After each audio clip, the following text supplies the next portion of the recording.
Hello. I just want to tell you real quick about the amazing Ascension books that myself and my twin soul, Dr. Peter Monroy, have written over the course of about 30 years. They're amazing books, and they are for this time we have now entered. They're for you and your children to support you in your ascension journey. And the first one that I think is crucial to get, a must have, is the Infinite Human. It's been in the making for, as I said, over 30 years, and it's a supernatural thriller, but it's a true story of myself and my twin soul, Peter Monroy, and our journey around the planet and into higher dimensions. It's full disclosure of what has been going on in our finite 3D reality. It is also chock full of a lot of cosmic disclosure and esoteric information that you can't find anywhere else. It is very support. It's a hero's journey, really, and it's a love story of twin souls overcoming even death. And it is also your story, and it is to inspire you to rewrite your life story. So this is available in audiobook, download on our website. It's also a paperback version, a hardback version. It's in Italian, it's in Spanish. So I really recommend you get it. You give it as a present. It's a real must see for awakening infinite human beings. And I have some great reviews on it. And the next book that goes with that is also a must get book. It's rewriting your life story to your heroic self.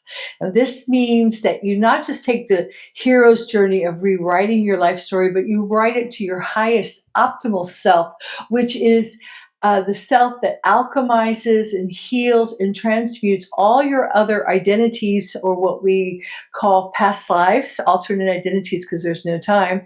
And it brings it all into the now moment. So you are the highest version of your ascending self, becoming an infinite human being, a Christos avatar, reconnecting your 12 strands of DNA. So it helps you to release your old stories and let go of those, and to place your feet on your optimal, highest timeline, the organic timeline of the Crystallis spiral. It's 167 pages of questions, just questions to help you see where you're still sabotaging yourself, where you're still holding on to victimization and old stories of limitation, a finite, a tragic trauma, and to break free of that spell, that mind control that we've all been under. So it's a must have book for your ascension process. Now, the other book that I highly recommend is something that Peter primarily wrote, and I helped him, and it's called The Pathway Home. And we wrote it back in, 1995. And it was really a first, kind of a maverick in its field, because he wrote it as a physician. He was a board certified OBGYN. He's no longer with me in the physical, and we wrote The Infinite Human. He helped me very much with it, but he's already in the higher dimensions, ascended out of the matrix. But this he wrote while he was still alive in the physical, and I've upgraded it since then.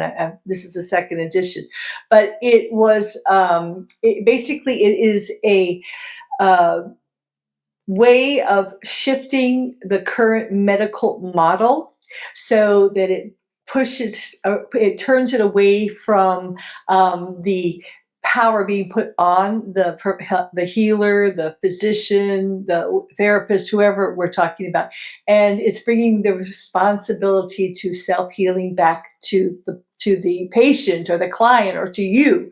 You are responsible for your own healing, and it also lays the foundation for healing being not just physical, but it includes all four natures: physical, mental, emotional, and spiritual.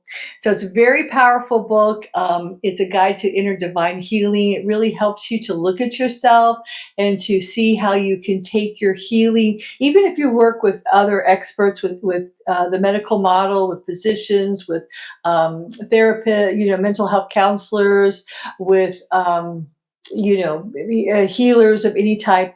It's a good one for you to bring your healing holistically, so it includes all of you, and so you take responsibility for yourself. And of course, I have a master's in mental health counseling, and we wrote this while we were working, creating healing centers around the U.S., where he was a physician and I was a mental health counselor. So we kept it very holistic, So we worked with people physically, mentally, emotionally, and spiritually. And this documents our work with people, but it's very helpful. So I highly recommend this book.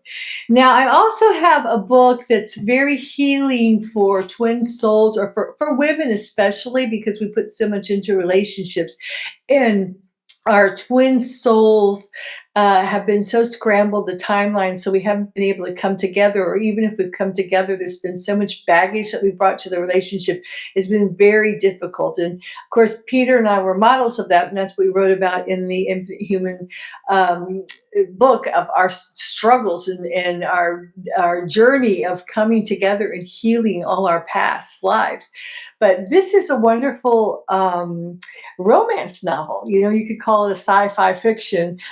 It has time travel in it. It's about ancient culture of mer people and the ancient whale women who communed with Mother Ocean and the blue whales. And it's really a metaphor of the rise and the fall of the divine feminine, but it's very healing for women who have been caught up in that, and we all have.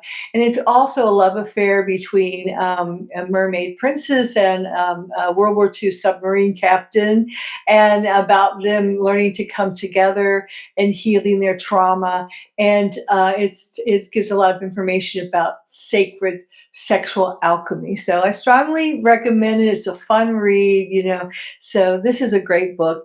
And then my signature book, the first book I ever wrote, is The Magical Mist. This is a beautiful fairy tale about a little rag doll that becomes magically alive and takes Lauren, her owner, to the world of imagination, where she meets Queen Fantasy and King Infinite, and munches on Jolly Jelly and light and airy purple pudding, which causes her to float up out of her seat, and she can touch the crystal walls and think of colors, and it changes. So she learns how thought directs energy, and she learns about the music of the spheres and the higher dimensions. But all that is lost when she comes back, and she's given the key to the world of imagination, which she puts around Mirabelle's neck. But her school teachers, say that she's wasting time talking about all these fantasy experiences that she's having. And anyway, Maribel gets thrown out with the keys to the world of imagination, but it all ends well. So it's a very powerful metaphor of how our school systems are robbing children of their creative sparkle. And I went all over the U.S. back in the 90s on talk shows, visiting elementary schools from New York to Las Vegas to LA to Chicago to Florida, all over, and giving that message. So it's a very important message, and I think every child loves this book. They just love it. And then the next book I have is A Little Shell. It's another, beautiful. These are beautiful. They're hardback books. You can get them on Ingram. You can order them in bookstores. You can get them on Amazon. And I strongly recommend you get, every child should have these they're beautifully illustrated. Barbara Kate is one of my main illustrators. And this one was by another gal. I choose different artists. A lot of them were from Florence, Italy, some wonderful artists that I knew when I lived there. So this is a beautiful story about shells being scared to death of being crunched to death on the beach. And it's really about death and the fact that there is no death. And it's a beautiful healing story for children that have encountered a death of a loved one, a grandparent or someone that they've been close to, because it really helps them look at death from a different perspective, as just the shells are just, leaving behind their shell and transcending to a much higher, more divine state. So I strongly recommend that. And the other two books I don't have with me right now, but they're The Little Cow Who Refused to Be Hamburger. So that pretty much says it itself, illustrated by a wonderful Florentine artist. And it's about a little calf that had the courage to leave behind the herd and follow his heart. He was on a ranch in Montana, and he followed the eagle who led him to his freedom in the Yellowstone National Park. And Peter and I had a ranch close to there once, so that's where I was inspired for that story. And then the last one is a story about twin souls. I just love this story. It's one of my favorites, and I cry every time I read it. But it woke me up one morning at 3 o'clock in the morning in the ranch in Montana, and I had to write it. And it's a story about a little seed, and it's about a little seed that's blown away from its mother tree, and it's all alone for so many years until another little seed is blown away also, and then they end up growing and falling in love, and their roots join and their leaves join, and they have just a beautiful, beautiful love affair. And then again, this is about transcending death.